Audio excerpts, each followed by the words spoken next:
오늘 이제 다니엘 캠프가 끝나고 어떤 말씀을 나눠야 될까 굉장히 많이 고민을 하고 또 기도하면서 오늘 달란트 비유에 대해서 좀 함께 나누었으면 좋겠다 하는 마음이 들었습니다. 그래서 오늘 제목을 한번 띄워주시면요.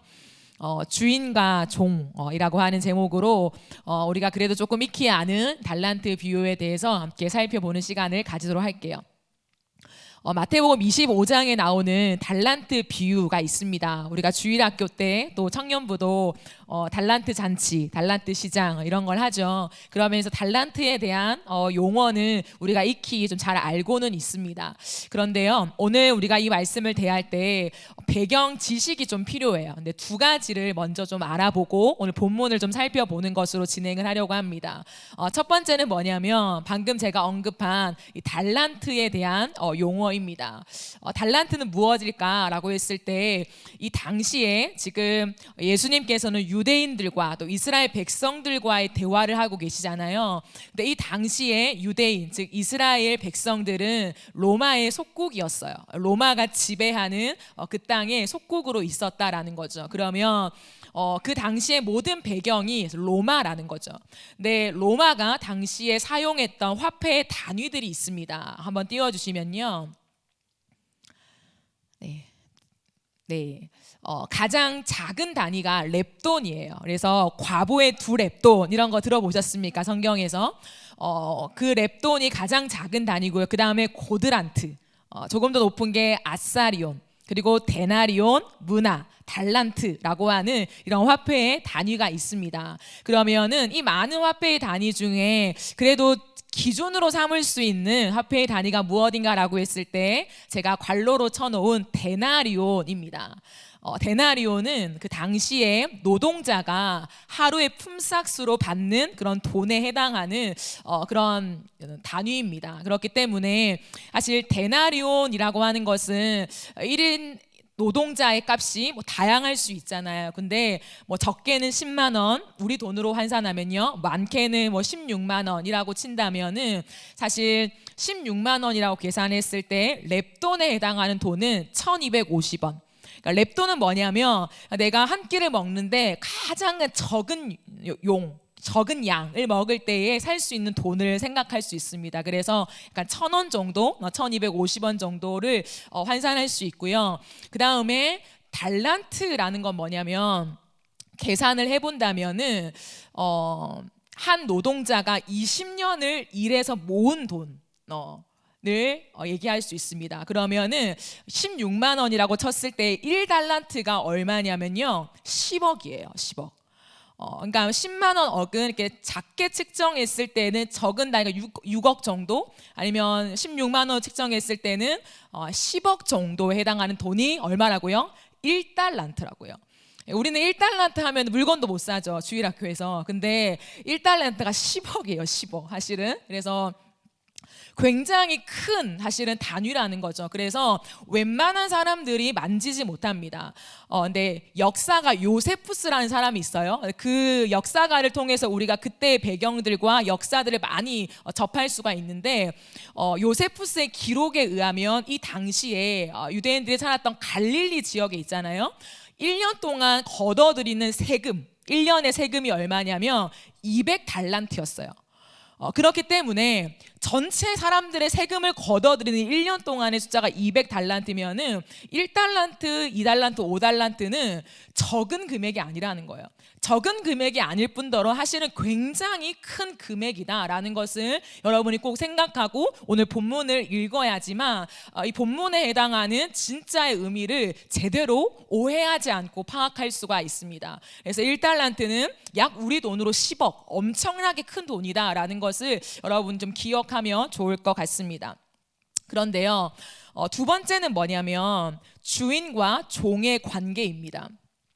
오늘 달란트 비유에서는 주인이 있고 종이 나오거든요. 근데 이 당시에 주인과 종이라고 했을 때 이렇게 듣는 사람들이, 이건 비유잖아요. 예수님의 비유를 들은 많은 사람들이 정말 평범하게 떠올릴 수 있는 건 뭐냐면, 이 당시에 이제 많은 사람들이 로마의 속국이라고 했죠. 그러면 속주들이 있잖아요. 로마와 이 속주들의 관계가 있어요. 뭐냐면 속주들은 로마에게 세금을 바치고 충성을 다합니다. 세금과 충성을 바치는 거예요. 그러면 로마는 뭘 주냐면 토지를 줘요. 토지. 땅을 준다는 거죠. 땅을 줘서 많은 귀족들이, 왜냐하면 돈이 많은 사람들이 이제 땅을 차지할 거 아니에요. 그러면 귀족들은요, 그 토지를 통해서 농사를 지어서 자신의 이익을 얻습니다. 그런데 세금을 내야 되잖아요. 근데 그 세금이 얼마냐면 내가 있는 수익의 약 60%를 내요. 굉장히 많은 돈을 내죠. 뭐 성전세, 종교세, 생산세 등등 많은 세금들이 있다는 거죠. 그러면 60%를 냅니다. 그럼 마지막 남은 40%가 있잖아요. 근데 그게 순수익은 또 아니에요. 그것을 통해서 농사를 짓죠. 그러면 갑자기 가뭄이 올 수도 있고 홍수가 날 수도 있고 여러 가지 이렇게 이변들이 있잖아요. 그러면 그 40%보다 덜 받는 거예요. 그러니까 수입이 없는 거죠. 그러면 어떻게 될까요? 그러면 결국에는 그 토지를 내가 유지할 수가 없는 거예요. 그래서 많은 사람들이 농로로 전락을 합니다. 귀족 출신들인데 많은 사람들이 노예로 전락해 버린다는 거죠. 그래서 모든 사람들이 그냥 태어날 때부터 노예가 아니라 이렇게 많은 것들을 경작하다가 손실로 인해서 농로가 되어지는 경우가 사실 이때는 허다했다는 거죠. 그래서 주인과 종이라고 하는 관계는 이러한 관계, 그러니까 농로로 전락을 해서 또 다른 귀족 밑으로 들어가서 그 주인 아래에서 살아가는 사람들, 그러면서 주인이 이 농로들에게 주는 건 뭐냐면 조금씩의 돈을 줘요. 그래서 이 농로들도 여러 가지 일을 해서 거기에서 또 세금을 자기 주인에게 뗍니다. 이러한 시스템으로 유지가 되어 가는 가운데 있습니다. 그래서 오늘 우리가 이 성경을 읽어보면요, 주인이 종들한테 재산을 맡기죠. 이것은 사실은 이 당시에 많이 행했던 모습들이라는 것입니다. 이런 배경까지만 우리가 알고 오늘 본문을 들어가 보면요, 한 주인이 있습니다. 이거는 실제 있었던 일이 아니라 예수님이 비유를 드는 얘기입니다. 그런데 당시 상황과 전혀 다른 것이 아니라 이 모든 백그라운드를 가지고 예수님이 말씀하셨다라는 거죠. 한 주인이 있는데 멀리 타국으로 가야 돼요. 그래서 자신의 소유를 종들한테 이렇게 맡깁니다. 그런데 맡길 때에 한 사람한테는 1달란트, 한 사람은 2달란트, 또 한 사람은 3달란트를 맡겨요.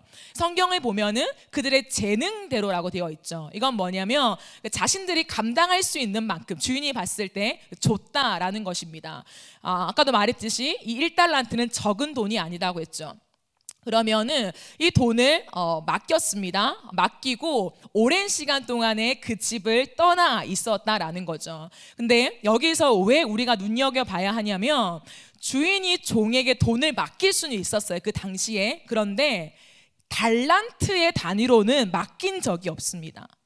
그러니까 자기들의 농로들한테, 그러니까 종들한테, 노예한테요, 돈을 맡기지만 그 화폐의 단위가 달란트는 아니라는 거죠. 어떤 주인이 억 단위를 종들한테 맡기겠어요? 이 당시에 달란트라는 것은 로마 사람들도, 로마 고위 관직들도 함부로 만질 수 없는 화폐가 달란트였거든요. 그래서 이 본문의 가장 특이한 점은 주인이 종들한테 돈을 맡겼는데 그 화폐의 단위가 달란트였다, 굉장히 큰 액수였다라는 이해되지 않는 주인의 행동을 우리는 캐치할 수 있습니다. 두 번째는 뭐냐면 이 종들의 반응이에요. 이 주인에 대한 종들의 반응, 또 다른 말로 태도라고 할 수 있죠. 그것을 보면요, 5달란트 받은 사람과 2달란트 받은 사람들은 어떻게 했습니까? 즉시로 가서, 주인이 돈을 주고 떠나자마자 즉시로 가서 장사를 했어요. 그리고는 5달란트 받은 사람은 5달란트를 남겼고 2달란트 받은 사람은 2달란트를 남겼다라고 성경에 되어 있습니다. 근데 1달란트 받은 사람은 어떻게 했나요? 장사하지 않고 그것을 땅에 묻었다라고 되어 있습니다. 여기에 대한 일반적인 배경을 우리가 알 수 있는 건 뭐냐면 이 당시에 돈을 가장 정확하게 관리할 수 있는, 그러니까 손실을 보지 않고요, 내가 있는 돈을 그대로 잘 관리할 수 있는 가장 합리적인 방법은 뭐냐면 땅에 묻어두는 거였어요. 그러면 성경에 땅에 감추인 보화를 발견한 얘기 아시죠? 그게 터무니없는 얘기가 아니라 이 당시를 살아갔던 사람들이요, 돈을 관리할 때요 땅에 묻었어요. 묻는 사람만 알죠. 그래서 내가 이 땅을 관리하면서 내 돈을 심는 거죠. 그렇기 때문에 한 달란트 받은 사람은 무언가 잘못된 일을 하는 것이 아니라 어떻게 보면 가장 합리적인 돈의 손실을 줄일 수 있는 방법을 택해서 그렇게 보관을 했던 것입니다. 이해하시죠? 나머지 사람들은 장사를 했습니다. 그런데 이 장사라고 하는 것은 무모한 도전이었어요. 그러니까 손실을 감당하면서 투자한 것입니다. 5달란트를 심어서 장사를 해서 5달란트는 얻을 수 있을 거야 라고 하는 희망찬 포부를 갖고 시작한 것이 아니라 일단은 해본 것입니다. 2달란트 받은 사람도 마찬가지고. 그래서 1달란트 받은 사람의 모습이 이상한 건 아니었다 라고 여러분 생각하시면 돼요. 그러면 마지막 본문에서 우리가 확인할 것은 결산입니다. 결산. 오랜 시간이 지나고 얼마나 지났는지는 모르겠어요. 근데 오랜 시간이라고 되어 있습니다. 주인이 돌아왔습니다. 그리고는 자신의 돈을 맡긴 종들과 결산을 해요. 그러니까 5달란트, 2달란트 받은 사람들은 보고를 하겠죠. 나는 5달란트를 받았는데 5달란트를 남겼습니다. 2달란트를 남겼습니다. 라고 했을 때에 이 주인의 대답은 잘하였도다. 착하고 충성된 종아. 그리고 네가 적은 일에 충성하였으니 내가 더 많은 일을 맡기겠다라고 하는 주인의 대답이 있습니다. 근데 똑같아요. 5달란트 받은 사람에게나 2달란트 받은 사람에게나 토시 하나 틀리지 않습니다. 이거는 한국어 번역만 그런 것이 아니라 원문에도 토시 하나 틀리지 않는 똑같은 문장입니다. 그런데요, 1달란트 받은 사람과의 결산이 틀리죠. 1달란트 받은 사람과의 결산을 할 때에 성경을 우리가 읽어봐도 알겠지만 이 사람은 땅에 감추인 것을 다시 그냥 갖고 와서 주인에게 드렸어요. 그러면서 하는 말이 그거죠. 다른 사람들은 장사를 했지만 자신은 왜 묻어뒀냐면 자신이 아는 주인은 심지 않은 데서 거두는 사람이라는 것을 저는 압니다. 이런 말을 해요. 이건 뭐냐면 가장 쉽게 말하면 이 당시에요. 보세요. 아까 제가 60%가 세금이라고 했죠. 40%는 내가 가진다고 했죠. 근데 변수가 있을 수도 있다고 했습니다. 그러면 주인 입장에서 내가 손실을 얻었어요. 경제적인 손실을 얻었습니다. 그때 한 행동이 뭐냐면 자신의 종들의 것들을 빼앗았어요. 그러니까 착취했습니다. 그러니까 자기가 일해서 번 돈이 아니라 자기의 밑에 있는 노예, 그러니까 종들의 것들을 착취해서 자신의 것들을 채웠다는 거죠. 왜요? 그래야 로마의 세금을 바치고 자신의 토지를 유지할 수 있으니까. 이러한 악법들이 있었다라는 거, 비리가 있었다는 거예요. 그렇기 때문에 이 종의 입장에서는 두려웠어요. 만약에 1달란트를 가지고 장사를 했는데 손실을 봤다, 손해를 봤다, 그러면 자신의 안전에도 문제가 생기는 거예요. 그렇기 때문에 자신의 입장은 뭐냐면 많은 세상의 주인들이 그렇게 행동을 하니까 그 주인이 손해를 봤을 때에 종의 입장에 자신의 것들을 착취당하니까 이 사람은 성경을 보니까 뭐라고 했냐면 주인을 두려워했다고 했어요. 주인을 두려워해서 땅에 감추어뒀고 그 돈을 그대로 그냥 주인에게 돌려뒀을 뿐이라고 한 거죠. 그때 주인이 한 말이 뭡니까? 만약에 내가 돈에 대해서 내가 집착하고 돈에 신경을 써서 너희에게 맡겼을 것 같으면 고리 대금들한테 너희가 맡겨서 그 돈을 불렸으면은 이자라도 받았으면은 넌 더 칭찬을 받았을 거다. 왜 땅에 감추어 뒀냐 이 말을 합니다. 그러면 정리를 하면요, 이 주인의 입장에서 종들과 결산을 할 때 주인의 성격을 파악할 수 있습니다. 의도를 파악할 수 있다는 거죠. 즉 주인이 종들에게 돈을 맡긴 것은 이윤을 남기기 위한 목적이 아니었다는 거예요. 돈을 너희가 어떻게 관리해서 이거를 어떻게 잘 보관하든지 아니면 이 돈을 얼마큼 잘 불려서 이윤을 남길 것인가, 그 의도로 돈을 준 것은 아니었다는 거예요. 그렇기 때문에 주인은 그렇게 말하는 종에게 악하고 게으른 종아라고 했어요. 이 게으르다고 하는 것은 일반적인 우리의 성품, 게으른 사람들이 있잖아요. 저도 게으른데 게으른 사람을 말하는 게 아니에요. 일반적인 게으름이 아니라 이건 뭐냐면 원어를 보면 머뭇거리다, 망설이다. 그래서 태만하게 행동하다 이런 뜻이에요. 그렇기 때문에 이 종은 망설인 거죠. 두려움 때문에. 그것을 주인은 질책합니다. 그리고는 성경에 보면 좀 의아한 표현을 써요. 결국에 마지막은 뭐냐면 쫓겨납니다. 이건 지옥을 생각한다고 말할 수도 있어요. 엄청난 결과가 초래한다는 거죠. 그러면 여러분 한번 생각해 보십시오. 우리가 흔히 아는 달란트 비유, 내 재능을 가지고 하나님에서 열심히 섬기는 것, 그러한 뉘앙스로 접근을 하면 이 본문은 이해할 수 없어요. 내 재능을 썩히면 난 지옥 가는가? 이렇게 적용이 됩니다. 이 본문은 그런 내용이 아니라는 거예요. 그러면 과연 예수님께서 이 본문을 통해서 하고 싶은 말이 뭐였을까라는 거죠. 그거는 뭐냐면 마태복음에서 특별히 25장에서 지금 우리는 14절부터 읽었죠. 달란트 비유는 예수님이 말씀하시는 주제가 있어요. 그 주제가 뭐냐면 하나님의 나라입니다. 우리가 읽지 않았지만 25장 1절을 보면은 천국은 마치 이렇게 나와 있어요. 그러니까 천국에 대한 얘기를 예수님이 지금 하고 싶은 거예요. 그러면서 천국은 마치 이렇다라고 비유를 지금 풀어 설명하는 겁니다. 그 첫 번째가 열처녀 비유였습니다. 1절부터 나오는. 그런 다음에 14절의 시작이 뭐냐면 또, 그러니까 하나님의 나라 천국을 얘기하고 싶은데 열처녀 비유를 통해서 말씀했고, 두 번째 또라고 하시면서 하나님의 나라가 어떠한 곳인가를 예수님은 다시금 설명하면서 이 달란트 비유를 사용하고 있는 것입니다. 하나님의 나라의 원리를 말하고 싶은 거죠. 하나님의 나라를. 그러면 결론적으로 제가 말씀을 드리면은 달란트 비유, 즉 하나님의 나라의 핵심이 뭐냐면 관계라는 거예요. 관계. 이건 지금 돈에 대한 얘기가 아니에요. 재능에 대한 얘기가 아닙니다. 관계를 얘기하는 거예요. 하나님의 나라의 핵심은 관계입니다. 누구? 종과 주인의 관계처럼. 즉 여기서 비유로 하고 있는 주인은 누구입니까? 정확하게 말하면 예수님 자신, 하나님을 말하는 거죠.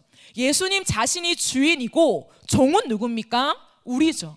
예수님을 믿는 우리들, 예수님이 관계하시는 우리를 말하는 것입니다.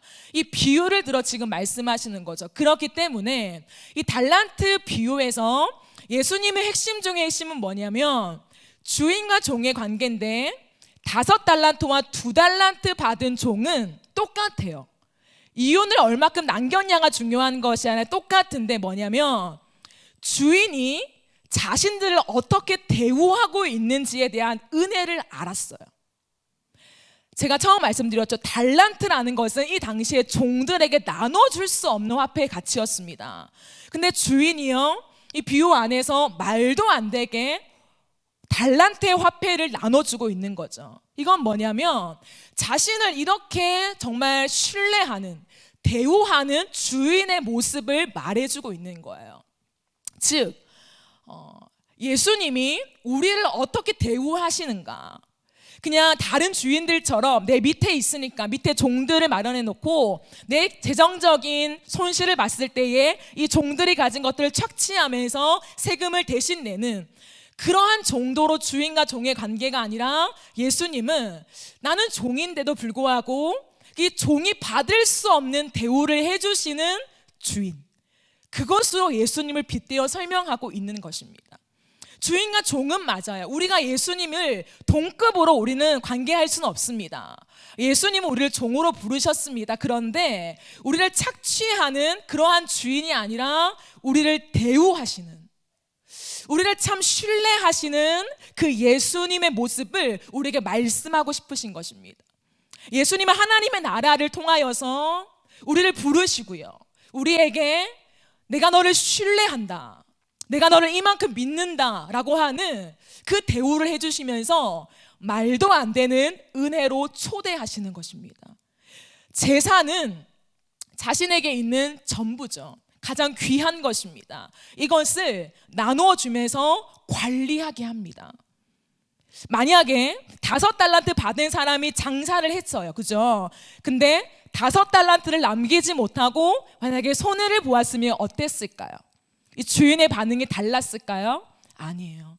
저는 다르지 않았다고 생각합니다. 5달란트를 남겼기 때문이라면 5달란트와 2달란트 받은 사람의 칭찬도 달라야 마땅합니다. 그러나 똑같았어요. 그것은 남긴 이윤과 돈의 목적이 아니라는 거예요.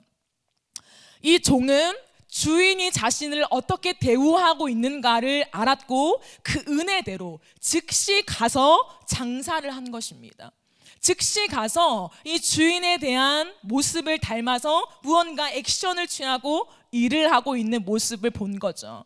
반면에 1달란트 받은 사람은요, 그 은혜를 몰랐어요. 그럼 뭐가 충만했을까요? 두려움. 주인이 나한테 이런 큰 금액을 맡겼는데 내가 손실을 얻게 하면 어떡하지? 그의 마음속의 중심은 뭐냐면 자신이었어요. 받은 은혜가 아니라 주인과 나의 관계가 아니라 자신의 위치. 내가 쫓겨나면 어떡하지? 내가 주인에게 잘못된 행동을 하면 어떡하지? 라고 하는 두려움 속에서 그는 주인이 자신을 어떻게 대우하고 있는가를 보지 못했다라는 거죠. 우리는 이 본문 안에서 과연 달란트라고 하는 것이 누군가는 재능이 많으니까 5달란트, 나는 재능이 없으니까 뭐 겨우 1달란트, 이런 방향으로 해석하면 안 돼요. 이 본문은 그런 해석이 아닙니다. 당연하게 하찮게 취급당해야 마땅한 우리에게 예수님은 측량할 수 없는 은혜로 우리에게 다가오셔서 감히 하나님의 나라를 관리할 수 있는 그런 임무를 우리에게 맡기셨다라는 거예요. 그 주인과의 관계를 먼저 생각하지 않고 접근을 한다면 우리는 모든 것을 놓치게 된다라는 것입니다. 왜냐하면 마지막에 결산할 때 참 독특한 게 있어요. 여러분 보세요. 예수님께서 이 비유를 통해서 마지막 결산하는 장면에서 잘하였다, 착하고 충성된 종아 했죠. 그 다음에 결론이 뭔 줄 알아요? 그렇게 충성되게 이윤을 남긴 사람한테 예수님 말씀하신 비유의 결론은 뭐냐면 더 많은 일을 맡기겠다예요. 여러분 생각해 보세요. 내가 열심히 일했어요. 근데 나한테 돈이 떨어지는 게 아니에요. 주인이 착하고 잘했다, 너가 5달란트나 다시 벌었냐? 3달란트 너한테 줄게. 그게 너무 많다면 1달란트 줄게. 그런 게 아니에요. 주인의 대답은 뭐냐면 충성했으니까 더 많은 것으로 너에게 줄게, 맡길게. 그리고 너는 주인의 즐거움에 참여할지어다. 잔치에 초대한 거죠. 이거는 뭡니까? 결국에는요, 관계예요, 관계. 주인과 계속해서 맡기고 맡는 관계. 하나님의 나라라고 하는 이 나라 안에 살면서 주인이 나한테 일을 맡기고 나는 또 충성스럽게 일하고 거기에 대한 대가로 더 많은 일을 맡기면서 나는 주인의 일에 더 많이 참여하게 되는 것. 누가 이것을 만족하며 살아갈 수 있을까요? 그 주인을 사랑하는 사람, 그 하나님의 나라를 사랑하는 사람이요. 오늘 달란트 비유는 이것을 설명하고 있다라는 것입니다. 이 땅을 사는 동안에 우리는 끝없이 열심히 일을 합니다.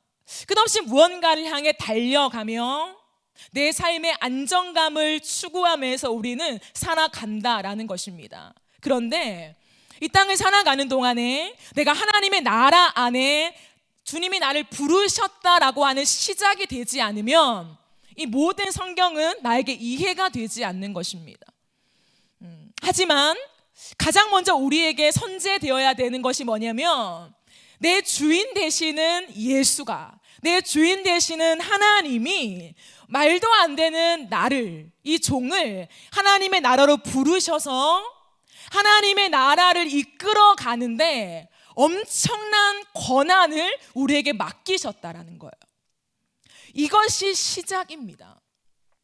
우리는 이 세상을 살아가는 동안에 가정도 그렇고 학교도 그렇고 회사도 그렇고 일단은 내가 가진 재능이 많아야 나는 거기서 들어갈 수 있고 살아남을 수 있어 라고 하는 경쟁의식에 사로잡혀 있습니다. 근데 성경이 말하는 건 뭐냐면 이미 주셨다라는 거예요. 이미 하나님의 나라에 초대받았고 우리에게는 하나님이 이미 많은 것을 주셨다라는 것입니다. 1달란트가 적은 게 아니에요. 여러분 이 땅을 살아가는 동안에 각자의 부르심이 달라요. 각자 맡는 역할이 다릅니다. 그것을 또 다른 말로 표현하면 그릇이라고 성경은 말하죠. 네, 맞아요. 각자가 가진 그릇은 다릅니다. 하지만 그 그릇이 작다고 해서 형편없는 것은 아니라는 거죠. 하나님이 우리를 부르셔서 맡겼다면 하나님이 맡기신 최소의 단위 또한 하나님의 나라에서는 굉장히 큰 거라는 거예요. 그 의식이 없다면 나는 고작 한 달란트 이렇게 말도 안 되는 생각을 하고 살아요. 한 달란트가 얼마나 큰데. 하나님이 우리를 부르신 그 은혜, 말도 안 되는 우리를 포기하지 않으시고 내치지 아니하시고 하나님의 은혜로 하나님의 나라 백성으로 삼으신, 당신의 종으로 삼으신 이 은혜가 얼마나 큰가, 거기에 대한 인식이 있어야 되고 감사가 있어야 되고 내 안에 정리된 지식이 있어야 한다는 것입니다. 여러분 꼭 기억하십시오.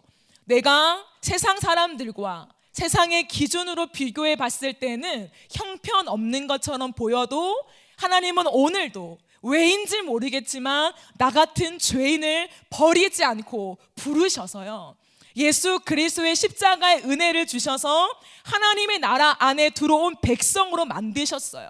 종으로 만드셨습니다. 그런데 하대하는 종이 아니라, 마음껏 부리는 종이 아니라 하나님의 나라의 일을 하는데 너무 큰 권한을 저와 여러분에게 이미 주셨다는 거예요. 이미 주셨습니다. 그것을 꼭 기억하세요. 하나님의 사랑의 대우로 우리에게 주셨다. 그리고 이 하나님과의 관계 속에서 오늘도 우리가 해야 할 것은 그 은혜를 주신 주님 앞에서 하나님을 두려워하는 것이 아니라 나에게 맡기신 하나님, 그 즐거움 속에 장사하고 일하고 우리의 삶을 살아가면 된다라는 것입니다. 우리는 때로는 하나님을 대할 때요, 참 두려워할 때가 많아요. 내가 이거 잘못하면 어떡하지? 내가 이거 실수하면 어떡하지? 하나님한테 혼나는 거 아닐까? 하나님이 나를 싫어하시는 게 아닐까? 참 두려움이 있다라는 거죠. 그러나 하나님은 그러지 말라는 거예요. 오늘 주님이 우리에게 말씀하시는 것은 실수와 어떤 성공의 차이 때문에 우리에게 일을 맡기시는 게 아니에요. 그렇기 때문에 우리에게 있는 태도는 뭐냐면, 나를 부르신 하나님, 하나님의 나라를 위해서 나를 임명하시고 권한을 주신 그 하나님의 은혜를 기억하면서 내게 주어진 자리에서 최선을 다해서 주님 앞에 살아가라는 것입니다. 망설이고 주저하고 실수할까 봐 초조해하는 것이 아니라 맡기셨으니까 실수하면 어때요? 이윤을 못 내면 어때요? 주님은 상관이 없다고요. 주님이 보시는 건 뭐냐면 주님을 향한 우리의 태도예요. 하나님, 나 같은 자에게 이 달란트를 맡기시다니요. 하나님, 나 같은 자에게 이렇게 하나님의 나라에 초대하시다니요. 하나님 정말 감사합니다 라고 하는 그 감격 속에서 살아가는 우리의 태도와 반응을 하나님 보신다라는 것입니다. 그랬을 때 우리의 목표가 분명해야 돼요, 여러분. 우리가 하나님을 믿을 때요, 하나님과 관계를 할 때요, 하나님의 일을 할 때요, 참 부끄럽긴 하지만 우리의 모습 속에 어떤 게 있냐면 칭찬을 받고 싶은데 그 칭찬이요, 남들보다 조금 더 나은 칭찬을 원해요. 그리고 내 삶에 무언가 성공적으로 또한 돈으로 오는 그 보상을 우리는 기억한다는 거죠. 그것을 원하는 게 아예 뭐 나쁘다 그런 건 아닙니다. 하지만 그게 핵심이 된다면 우리는 하나님 나라의 백성인가 돌아보아야 한다는 거예요. 오늘 이 말씀에서 너무 엄중한 게 제가 아까 말씀드린 결론이었습니다. 한 달란트 받은 사람은 결국 쫓겨나서, 이 무익한 종아라고 하시면서 쫓겨나서 바깥에서 이를 갈며 슬피 운다라는 거예요. 하나님의 나라에 들어오지 못하는 것입니다. 왜일까요? 하나님과의 관계가 바르게 설정되어 있지 않기 때문이에요.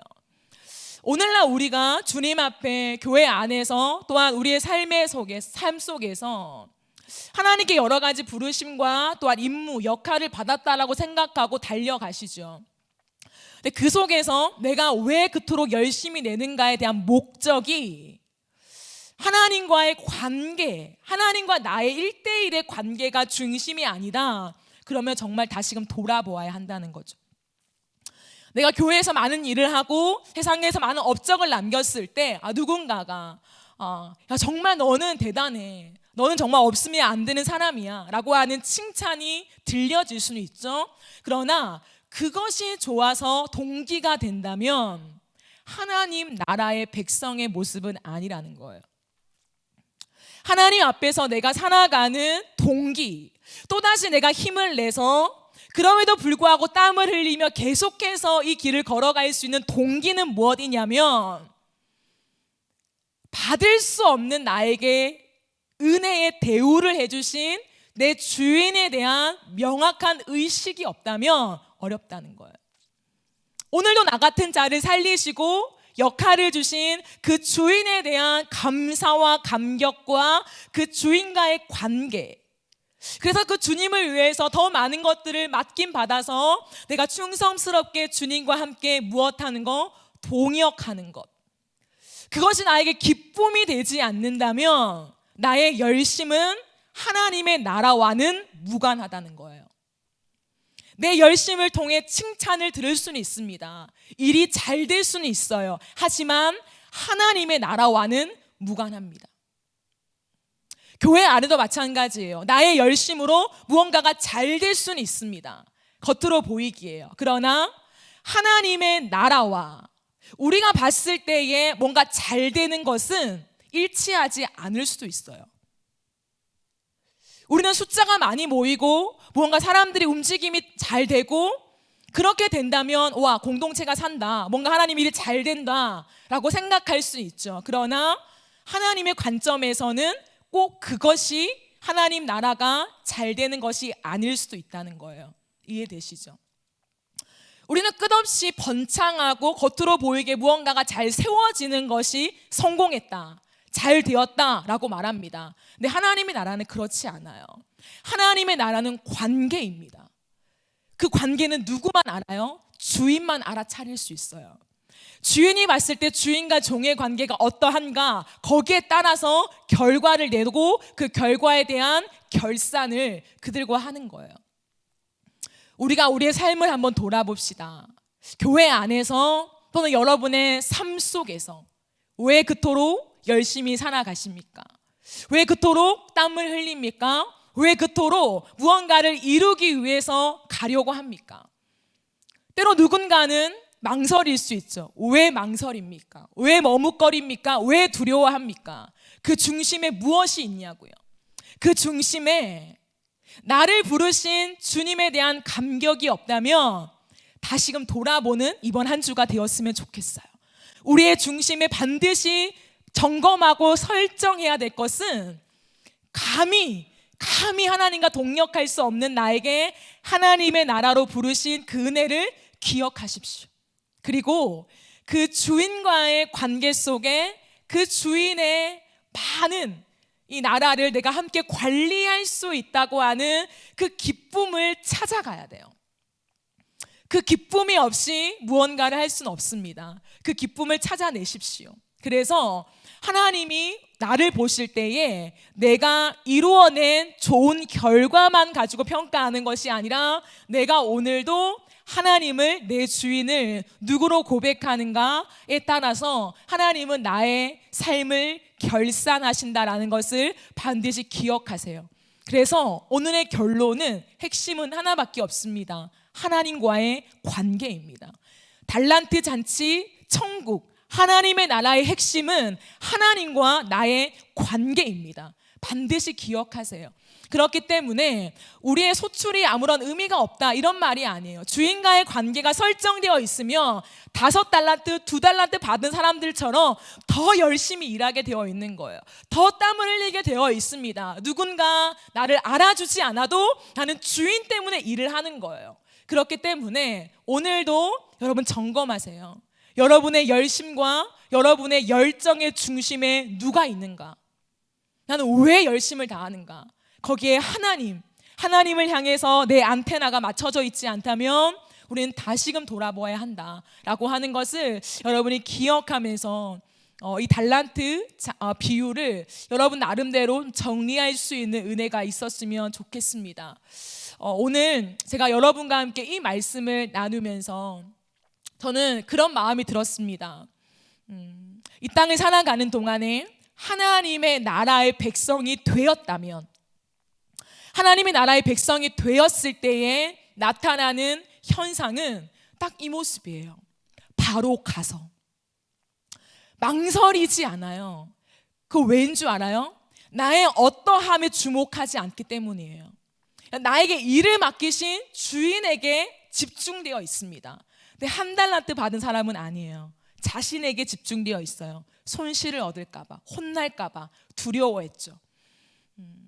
그렇기 때문에 하나님 나라에 들어온 사람의 가장 중요한 것은, 특징은 뭐냐면 언제나 하나님을 생각한다는 거예요. 내 능력, 내가 얼마나 잘할 수 있는가, 내가 얼마나 실수를 안 할 수 있는가가 아니라 그냥 나를 부르신 하나님, 나에게 맡기신 하나님, 그 하나님, 내게 은혜를 주신 하나님, 그 하나님에게만 언제나 집중되어서 달려간다는 거예요. 넘어졌을 때도 다시 일어나는 거예요. 왜요? 하나님 때문에. 내가 잘나서가 아니라 은혜를 얻었잖아요. 그 은혜 때문에 내가 지금 1달란트 받은 거잖아요. 그럼 다시 일어나야죠. 그러한 삶이 우리 안에 나타날 수밖에 없는 것이 하나님 나라 백성의 특징이라는 것입니다. 여러분, 청년들은 우리 나이대뿐만 아니라 하나님의 나라에서 많은 백성들은요, 정말 열심히 일을 해야 돼요. 정말 열심히 살아야 돼요. 망설이고 주저하고 실패를 두려워하고 그러는 것이 아니라 정말 이 사람들처럼 바로 가서 장사하는, 우리의 열심과 열정과 일하는 액팅이 있어야 합니다.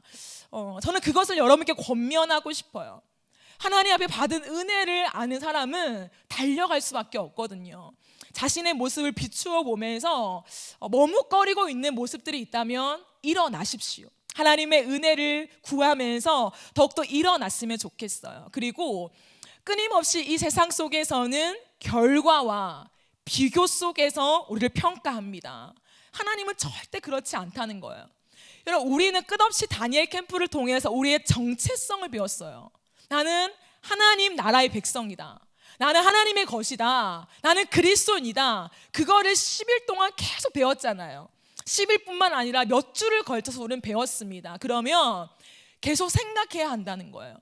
세상의 흐름 속에 비교하고 좋은 결과 몇십억을 얻어내야 성공한 사람, 그 가치를요 날마다 걷어내야 돼요. 왜냐하면 날마다 그 가치가 맞는 가치라고 나한테 주입되어지니까. 지금 모든 사람들의 관심사가 뭡니까? 주식이에요. 부동산입니다. 비트코인입니다. 모든 사람의 관심은 돈이에요. 그리고 주식을 뻥튀기 한 사람, 잘 얻은 사람, 돈을 많이 쌓은 사람, 성공한 사람, 10억 정도 있어야 빌딩을 가지고, 건물을 가지고 평안하게 살 수 있고, 안주하며 살 수 있고, 월세 받으며 살 수 있고, 이것이 모두라고는 할 수 없지만 많은 사람들의 의식과 흐름 속에 이미 자리 잡혀 있는 대한민국의 사람들이에요. 특별히 청년들. 그렇기 때문에 끊임없이 그것을 향해 달려갑니다. 성공, 몇 억은 있어야지, 내 집은 있어야지. 그렇기 때문에 안정적으로 살아가려고 발버둥을 칩니다. 하나님, 종교, 모든 교회 활동들 하시는 우선순위가 아니죠. 그렇게 달려가는 우리의 삶이 끝없이 반복됩니다. 그리고요, 여러분 아시죠? 하루가 그냥 지나가요. 하루 동안에 정신을 차리고 말씀을 읽지 않으면 일주일 동안 말씀을 덮고 살아가요.